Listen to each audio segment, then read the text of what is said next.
Bonjour à tous, et bienvenue à nouveau sur Amour and Vengeance. Nous avons une toute nouvelle histoire à partager avec vous. N'oubliez pas de liker cette vidéo et de vous abonner.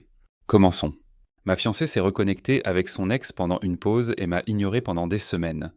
Puis elle est revenue en s'attendant à ce qu'on organise notre mariage, mais j'avais des plans qu'elle n'avait pas vu venir. Ma fiancée, Liliane, 27 ans, et moi, 29 ans. Sommes ensemble depuis 3 ans. Elle est intelligente, drôle, et a ce don de vous faire sentir comme la seule personne dans la pièce. Je l'ai demandé en mariage l'année dernière. Et nous avons commencé à planifier un mariage pour l'été. Tout allait bien. Du moins, c'est ce que je pensais. Un jour, Liliane m'annonce qu'elle part dans sa ville natale pour passer du temps avec sa sœur. Liliane est très proche de sa famille et n'était pas revenue depuis un moment. Donc ça ne m'a pas paru étrange. Elle a préparé un sac, m'a embrassé et m'a dit qu'elle serait de retour dans quelques semaines. Au début, je n'y ai pas trop pensé. On échangeait encore quelques messages, et elle m'a appelé le premier soir pour me dire qu'elle était bien arrivée. Mais le lendemain, les choses ont commencé à sembler bizarres. Elle m'a appelé dans l'après-midi et m'a dit « Hé, il faut que je te parle de quelque chose. » J'ai répondu « Bien sûr. Quoi de neuf ?» C'est les là qu'elle lâche. Je crois que j'ai besoin de temps pour réfléchir. J'essayais de comprendre. Alors j'ai demandé « Réfléchir à quoi ?» C'est à propos du mariage. Tu te sens stressé. J'ai fait quelque chose.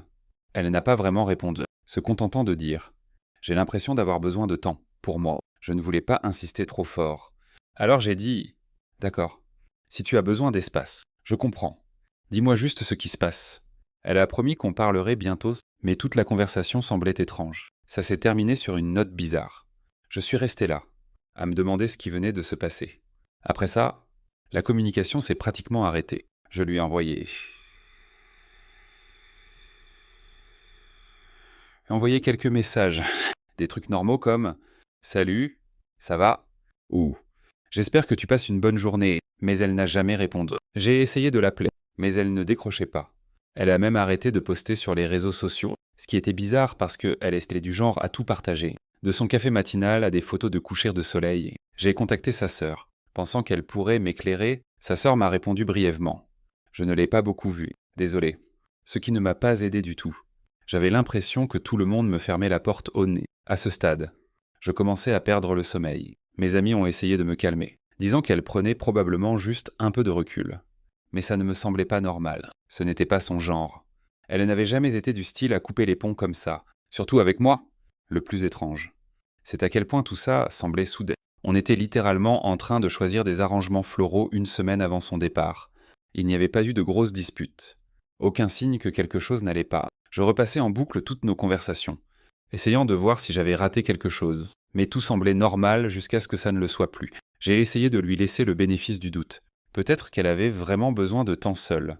Peut-être qu'elle traversait quelque chose dont elle ne savait pas encore parler. Mais au fil des jours, puis des semaines, ma patience s'épuisait. S'il y avait un problème, pourquoi ne pouvait-elle pas simplement me le dire? C'est là que j'ai commencé à tout remettre en question. Était-elle vraiment chez sa sœur? Et s'il y avait autre chose, ou quelqu'un d'autre?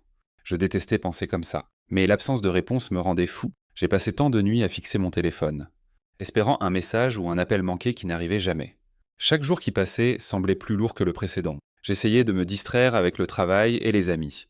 Mais rien ne fonctionnait. J'avais l'impression que tout mon monde était en pause. Après quelques semaines de silence de la part de Liliane, j'ai décidé que ça suffisait. Combien d'espace une personne peut-elle avoir besoin? Si elle n'allait pas me dire ce qui se passait, j'allais le découvrir moi-même. J'ai préparé un sac pour la nuit, fait le plein de ma voiture et pris la route pour sa ville natale. Ce n'était pas un trajet court, mais j'avais tout le temps de me préparer mentalement à une conversation gênante ou inconfortable. Je me répétais, peut-être qu'elle est juste stressée. Peut-être que ce n'est pas si grave. Mais au fond, j'avais ce sentiment oppressant que les choses allaient devenir bizarres. Quand je suis arrivé devant la maison de ses parents, où je supposais qu'elle séjournait, mon cœur battait la chamade. J'ai frappé à la porte. Et pendant un instant, j'ai cru qu'il n'y avait personne. Puis Liliane a ouvert. Son expression en disait long. Elle ne s'attendait pas à me voir. Elle est restée figée un moment, me regardant comme si j'étais un contrôle surprise pour lequel elle n'avait pas révisé. Enfin, elle s'est écartée et m'a laissé entrer, marmonnant quelque chose comme « Je ne pensais pas que tu viendrais ». On s'est assis dans le salon, et tout semblait étrange. Ce n'était pas le confort habituel que je ressentais avec Liliane, où on pouvait s'installer sur le canapé et parler de tout. Elle a commencé par des banalités. Comment était ton trajet? Tu as eu des embouteillages. Tu veux boire quelque chose? comme si elle essayait trop fort de paraître normale. J'ai joué le jeu au début, répondant à ses questions par des réponses courtes et sèches. Mais ma patience s'épuisait. Je n'avais pas fait tout ce chemin pour parler de la météo. Il y a eu une longue pause gênante où aucun de nous ne parlait. Elle semblait absente, et quand elle a enfin levé les yeux, j'ai demandé « Liliane, qu'est-ce qui se passe ? Pourquoi tu ne réponds ni à mes appels ni à mes messages ?» Sa réaction a été immédiate. J'essaie de comprendre certaines choses. A-t-elle dit ? D'une voix douce, presque inaudible. Comprendre quoi ? J'essayais de rester calme. Elle a hésité, comme si elle ne savait pas comment dire ce qu'elle avait à dire. Le silence s'est étiré, et je sentais mon cœur battre plus fort. Puis elle a enfin lâché. J'ai croisé mon ex en arrivant ici. C'était comme si le sol s'était dérobé sous mes pieds. Je l'ai fixé, essayant de digérer ce qu'elle venait de dire. Et j'ai demandé, la voix aussi stable que possible, même si je sentais déjà la tempête monter en moi. « Qu'est-ce que tu veux dire ? » Ce n'était pas prévu. A-t-elle dit ? Je l'ai vue au supermarché. Et on a fini par discuter, ce mot. Discuter m'a frappé comme une gifle. Ce n'était pas le fait qu'elle ait vu son ex, ça peut arriver à n'importe qui. C'était la façon dont elle l'a dit, comme si ce n'était rien, mais clairement. C'était quelque chose, sinon on n'aurait pas cette conversation. Je me suis penché en avant, essayant de garder mon calme. « Pourquoi tu ne m'en as pas parlé plus tôt ?» ai-je demandé. Ses yeux ont fui les miens. Je ne voulais pas t'inquiéter tant que je ne savais pas ce que je ressentais. « Ce que tu ressentais ?» ai-je répété, la voix montant légèrement. On est fiancés. Liliane, on planifie un mariage. Qu'est-ce que tu veux dire par ce que je ressentais ? C'est là qu'elle a dit « J'ai passé du temps avec lui », a-t-elle admis, sa voix à peine audible. J'avais besoin de voir s'il y avait encore des sentiments non résolus. Pendant un instant, je n'ai même pas pu parler. Mon esprit s'emballait, essayant de comprendre ce qu'elle venait de dire. Des sentiments non résolus. On est censé se marier, et elle joue à saute-mouton émotionnel avec son ex. Je voulais juste être sûre, a-t-elle dit, je ne voulais pas entrer dans notre mariage avec des doutes. Oh, je sentais ma poitrine se serrer, mes mains se crisper en poing. Donc, tu m'as ignoré tout ce temps à cause de lui. Je ne pouvais plus rester calme. Pourquoi tu ne m'en as pas parlé plus tôt ? Pourquoi tu ne m'as pas dit quelque chose au lieu de me laisser dans le vide ? Elle a commencé à répondre. Mais je n'avais pas fini.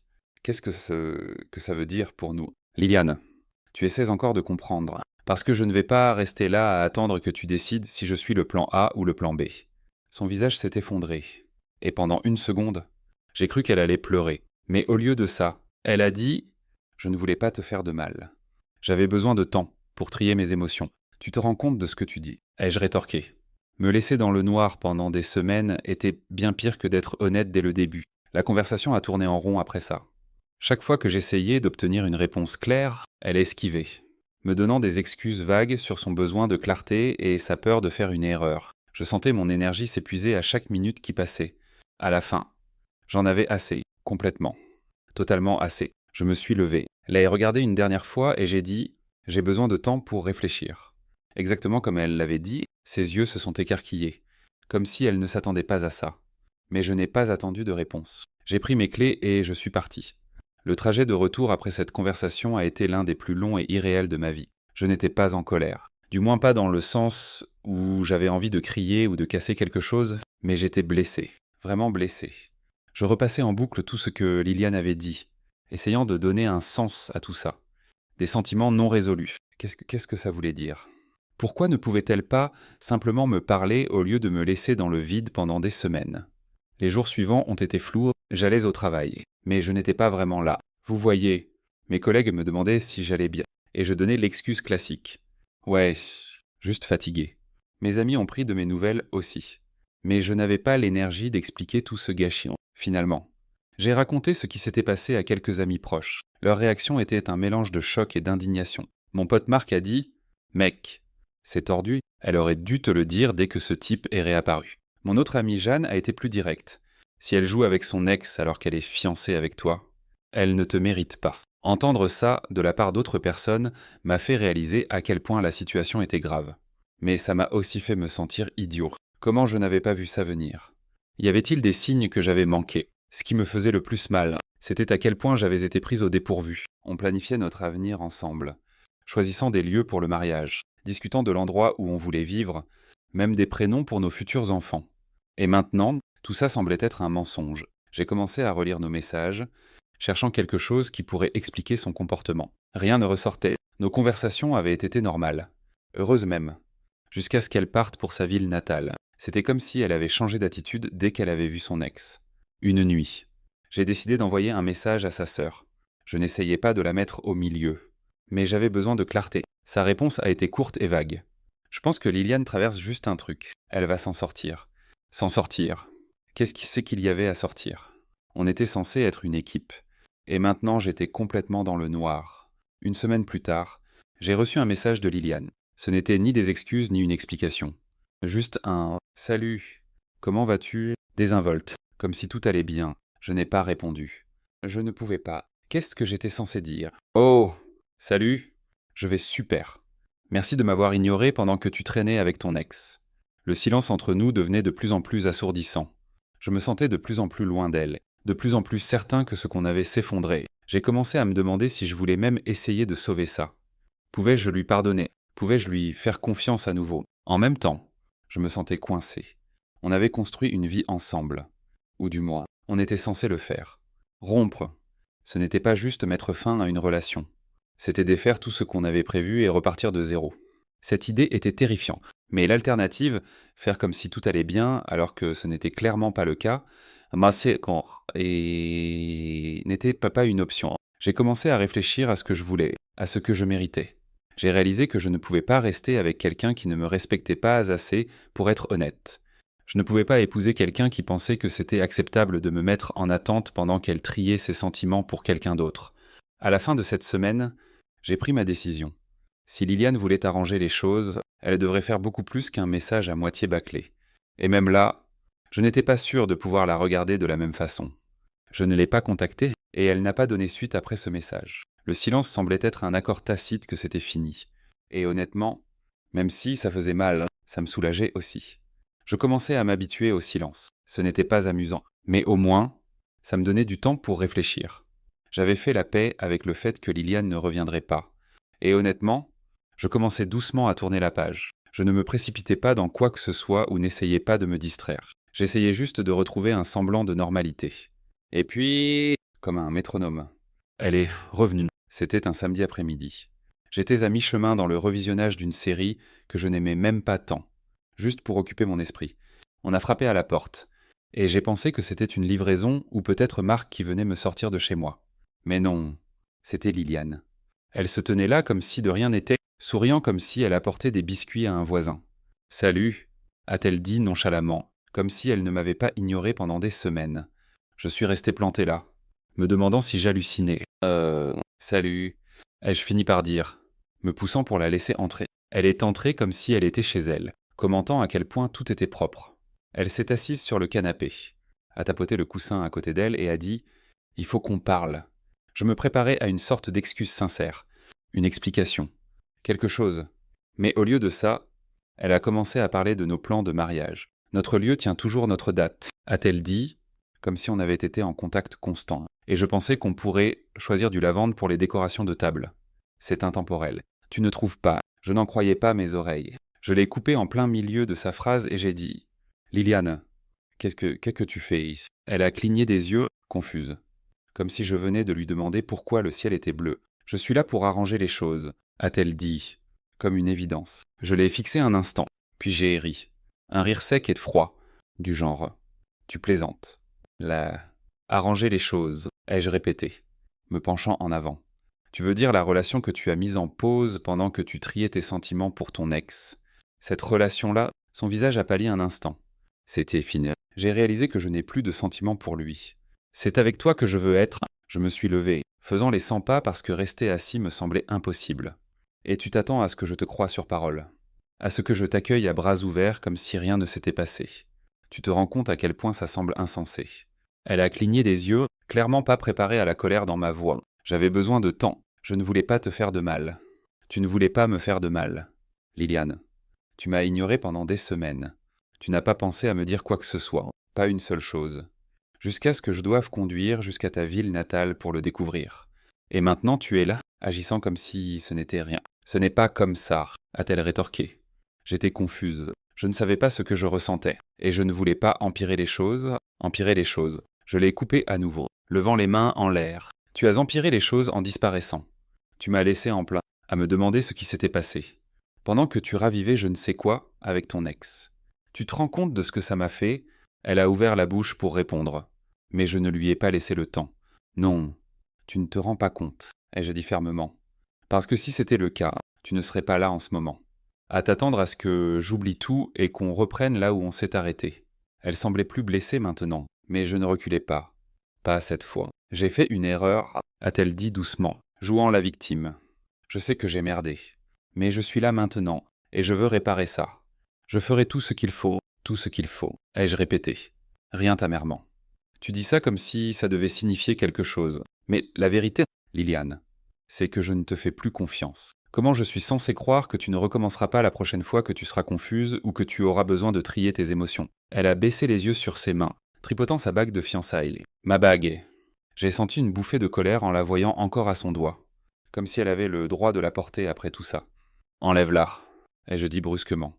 Elle a levé les yeux, surprise. Quoi? La bague, ai-je dit, pointant sa main. Enlève-la. Tu n'as pas le droit de la garder. Pas après ça. Ses yeux se sont écarquillés, et pendant un moment, j'ai cru qu'elle allait protester, mais ensuite, lentement, elle a retiré la bague de son doigt et l'a posée sur la table entre nous. Elle est restée là un instant, me regardant comme si elle s'attendait à ce que je change d'avis, à ce que je dise quelque chose pour tout arranger. Mais je ne l'ai pas fait, je l'ai juste regardé, le visage fermé. Ma décision prise. C'est vraiment fini, a-t-elle demandé. Tu es juste? Oui. Ai-je dit? La voix ferme. Je suis fini. Je ne suis pas une option. Liliane, tu n'as pas le droit de mettre ma vie en pause pendant que tu tries tes sentiments et de revenir quand ça t'arrange. Ce n'est pas de l'amour. C'est de l'égoïsme. Ses lèvres ont tremblé, comme si elle voulait dire quelque chose, mais elle ne l'a pas fait. Au lieu de ça, elle s'est tournée et a marché vers la porte. Cette nuit-là, je me suis assis sur le canapé, fixant la bague sur la table. Ça semblait irréel, comme si les dernières semaines avaient été un cauchemar tordu dont je ne pouvais pas me réveiller. Mais en restant là, une chose est devenue parfaitement claire. J'avais pris la bonne décision. Je n'allais pas me laisser être le second choix de quelqu'un. Leur plan de secours quand les choses ne marchaient pas avec quelqu'un d'autre. Je méritais mieux que ça. Et j'étais enfin prêt à me battre pour moi-même. Liliane était partie. Et honnêtement, j'étais d'accord avec ça. Et voilà comment les choses se sont déroulées jusqu'à maintenant. Si quelque chose d'un T26 avril 2023 à 19,29 sur 3 plus 1000. Intéressant surgit. Je vous tiendrai au courant. Salut à tous. Merci pour vos commentaires. Ça compte beaucoup. Je viens vous donner une mise à jour. Car les choses ont pris une tournure inattendue. Voici ce qui s'est passé. Après la visite surprise de Liliane, j'étais dans une sorte de limbes émotionnel. Je n'étais pas prêt à lui pardonner. Mais je n'avais pas non plus l'énergie pour l'affronter à nouveau. C'était comme être coincé dans des sables mouvants émotionnels. Je ne savais pas quoi faire. Alors j'ai fait ce que tout gars ferait. J'ai évité la situation et je me suis renfermé sur moi-même. Puis, de nulle part, j'ai reçu un message de Mia, une amie de Liliane. Mia et moi avions toujours été en bons termes. Mais nous n'avions jamais vraiment discuté en tête-à-tête. Son message disait quelque chose comme « Salut, je prends juste des nouvelles. J'ai entendu parler de la pause et je voulais voir comment tu tiens le coup au début. Je ne savais pas comment répondre. Était-ce un piège? Mais après avoir fixé le message pendant un temps embarrassant, j'ai décidé de répondre simplement. « Salut, merci de prendre des nouvelles. Ça va, je suppose. » Mia était étonnamment facile à parler. Elle m'a dit qu'elle avait vécu une situation similaire et savait à quel point ça craignait. On a fini par échanger pas mal de messages, et honnêtement, c'était agréable d'avoir quelqu'un à qui me confier. Elle n'était ni envahissante ni critique, juste une bonne écoute. Quelques jours plus tard, Mia m'a recontacté, proposant qu'on se retrouve pour un café. Je n'étais pas vraiment d'humeur à sortir. Mais elle a insisté. « Allez, ça te fera du bien de sortir de chez toi. » A-t-elle dit? Et avant que je ne m'en rende compte, j'avais accepté. Quand on s'est vu, c'était normal. Pas romantique, pas séducteur. Juste deux personnes qui discutent. Elle m'a posé des questions sur le travail, mes hobbies, même sur mes vieilles histoires d'université. Pour la première fois depuis des semaines, j'avais l'impression que quelqu'un se souciait vraiment de moi. Pas du drame ou du mariage, juste de moi. Mais ensuite, elle m'a sorti. Tu sais, tu mérites quelqu'un qui t'apprécie, qui ne te prend pas pour acquis. Je ne savais pas comment répondre à ça. Alors j'ai juste dit « Ouais, je suppose. » Le truc, c'est que je n'étais pas intéressé par Mia de cette façon. Elle était sympa, mais j'étais encore en train de gérer le bazar laissé par Liliane. Je n'étais pas prêt à me lancer dans quoi que ce soit, et je ne voulais pas lui donner de fausses idées, mais Mia n'a pas lâché. Elle a commencé à m'envoyer des messages plus souvent. Des mèmes, me demandant si je voulais encore traîner. Elle n'était pas lourde, mais il était clair qu'elle essayait de faire avancer les choses. Puis un soir, Mia m'a demandé si je voulais aller dîner. J'ai essayé de refuser poliment. Mais elle n'a pas accepté le non. C'est juste un dîner, a-t-elle dit. Ne te prends pas la tête. Alors j'y suis allé. Et croyez-moi, c'était gênant. Elle s'était habillée comme pour un rendez-vous. Alors que je suis arrivé en sweat à capuche et jean. La conversation allait, mais il y avait une tension sous-jacente que je ne pouvais pas ignorer. C'était comme si elle testait les eaux, essayant de voir jusqu'où elle pouvait aller. En rentrant chez moi, je me suis dit que c'était fini. Plus de sorties avec Mia, du moins pas en tête à tête. Je ne voulais pas lui donner de faux espoirs. Et je ne voulais vraiment pas compliquer les choses plus qu'elles ne l'étaient déjà. Mais d'une manière ou d'une autre, Liliane elle a appris. Je ne sais pas si Mia lui a dit, si une de leurs amies communes n'a pas pu tenir sa langue. Ou si Liliane a un sixième sens pour fourrer son nez là où il ne faut pas. Quoi qu'il en soit, le lendemain, la voilà qui tambourine à ma porte comme si la maison était en feu. Liliane s'est pointée sans message, sans avertissement, frappant à la porte comme si c'était une urgence. J'ai ouvert. Et elle était là, toute remontée et prête à en découdre. C'est quoi ce bordel? A-t-elle exigé? Passant devant moi pour entrer dans le salon, j'ai fermé la porte. Déjà fatiguée. Ravi de te voir aussi. Liliane. Qu'est-ce que tu veux? Elle s'est retournée, me fusilant du regard. Tu traînes avec Mia, mon amie. J'ai croisé les bras, gardant un ton calme mais ferme. Désolé. Mais qu'est-ce qui te fait penser que tu as le droit de me demander quoi que ce soit sur ce que je fais? Ce qui me fait penser. Tu plaisantes. C'est mon ami, c'est humiliant. J'ai laissé échapper un rire sec, secourant la tête, humiliante. Liliane, c'est fini entre nous. Tu n'as pas le droit de débarquer ici et de jouer la victime. Tu as fait ton choix en t'éloignant. Donc ce que je fais maintenant ne te regarde pas. Son visage s'est tordu, comme si elle n'en croyait pas ses oreilles. Alors c'est tout, tu passes donc plus à autre chose. J'ai haussé les épaules. Tu pensais quoi? Que j'allais rester là à attendre que tu décides si je suis assez bien. Je suis revenu parce que j'ai réalisé que je t'aime encore, a-t-elle crié. Trop tard, ai-je dit sèchement. Honnêtement, Liliane, peut-être que tu devrais retourner avec ton ex. On dirait que tu es douée pour revenir aux anciennes options. Son visage est devenu rouge en un instant, sa mâchoire se crispant comme si elle essayait de se retenir. Tu es sérieux là? A-t-elle sifflé. Ouais, je suis sérieux, ai-je rétorqué. Tu n'as clairement pas hésité à courir vers lui avant. Pourquoi t'arrêter maintenant? Autant rendre les choses plus simples pour tout le monde. Elle a pratiquement explosé. Tu ne vas pas te tenir là et faire comme si tu valais mieux que moi. Si tu penses que je vais laisser ça passer, tu te trompes. Je lui ai dit, laissez quoi passer? Que j'en ai fini. Que je suis fini avec toi. Ce n'est plus mon problème. Liliane. Elle m'a fusillé du regard. Tu vas le regretter, a-t-elle dit, d'un ton assez tranchant pour couper du verre. Ne pense pas que je ne vais pas te faire regretter ça. J'ai juste ouvert la porte en grand et lui ai fait signe. Vas-y, Liliane, fais toutes les menaces que tu veux, mais tu n'es plus mon problème. Elle m'a fixé un moment, puis est sortie en trombe. J'ai verrouillé la porte derrière elle, secoué la tête, et enfin laissé échapper un souffle. Peu importe ce qu'elle ferait ensuite. Je m'en fichais. J'en avais fini, et ça n'allait pas changer. Mise à jour finale. Salut les amis. Je viens avec une dernière mise à jour pour vous dire comment tout se déroule. Après que Liliane soit partie en trombe, le silence était différent cette fois. Pas lourd, pas tendu, juste paisible. Pour la première fois, je n'avais pas l'impression de devoir me justifier auprès d'elle ou de qui que ce soit. C'était fini, et j'étais d'accord avec ça. Quelques jours plus tard, Mia m'a envoyé un message me demandant si je voulais déjeuner. J'ai hésité. Mia avait été une bonne écoute quand tout s'est effondré avec Liliane. Mais je commençais à sentir qu'elle voyait peut-être plus que ce qu'il y avait. Je ne voulais pas envoyer de signaux contradictoires ou rendre les choses compliquées. Pourtant, je me suis dit qu'un déjeuner ne ferait pas de mal, surtout si j'en profitais pour mettre les choses au clair. Quand on s'est vu, l'ambiance était décontractée. On a parlé de trucs anodins. Mais il y avait une énergie sous-jacente qui me mettait mal à l'aise. Elle riait un peu trop fort à mes blagues, se penchait un peu trop près, et me lançait ce regard, comme si elle attendait que je fasse un pas. À mi-chemin, j'ai décidé qu'il était temps d'arracher le pansement. Mia. Écoute, j'apprécie vraiment que tu sois là pour moi dernièrement. Ça a été dur, et je suis reconnaissant. Mais je veux être clair. Je ne cherche rien au-delà de l'amitié. Son visage s'est décomposé une seconde, mais elle s'est vite reprise. Oh ouais, bien sûr.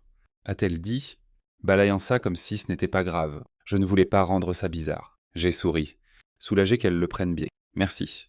Je ne voulais juste pas qu'il y ait de confusion. Après le déjeuner, on s'est séparés. Et je pensais que c'était réglé. Mais en revenant à ma voiture, quelque chose a attiré mon attention. C'était Liliane. Elle était là, à un demi-pâté de maison, appuyée contre un lampadaire, faisant semblant de scroller sur son téléphone.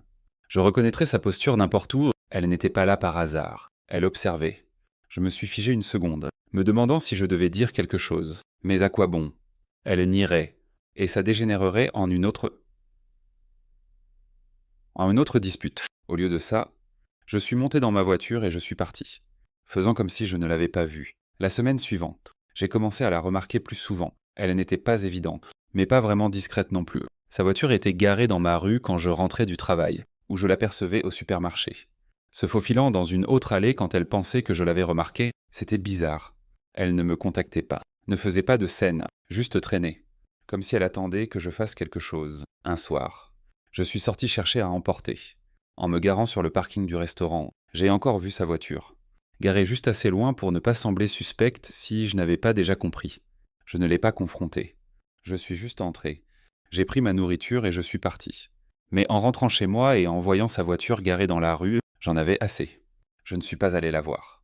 Cependant, au lieu de ça, je suis rentré directement chez moi. J'ai verrouillé la porte et j'ai sorti mon téléphone. Je lui ai envoyé un message. Liliane, je t'ai remarqué autour. Arrête de me suivre. Ce n'est pas sain et ça ne changera rien. Pas de réponse. Je n'en attendais pas vraiment. Mais le lendemain, sa voiture avait disparu. Les jours suivants ont été plus calmes, comme si le fantôme de sa présence avait enfin quitté les lieux. Je ne l'ai pas vue, pas entendue, et pour une fois, j'avais l'impression qu'elle était vraiment sortie de ma vie. Mia m'a envoyé quelques messages de plus, mais je suis resté amical et distant. Je n'allais pas laisser une autre situation déraper. Là, j'avais besoin de me concentrer sur moi, sur laisser tout ce chaos derrière. Liliane était peut-être encore là dehors, à observer ou à attendre. Mais je n'allais pas la laisser contrôler une seconde de plus de ma vie. J'en avais fini. Et cette fois, c'était pour de bon. Et s'il y a une chose dont je suis sûr, c'est que je mérite mieux. Voilà tout. Les amis, merci de m'avoir suivi dans tout ça. Si vous avez des conseils, je suis tout ouillé. Sinon, je vais juste continuer à essayer de repartir de zéro. À bientôt.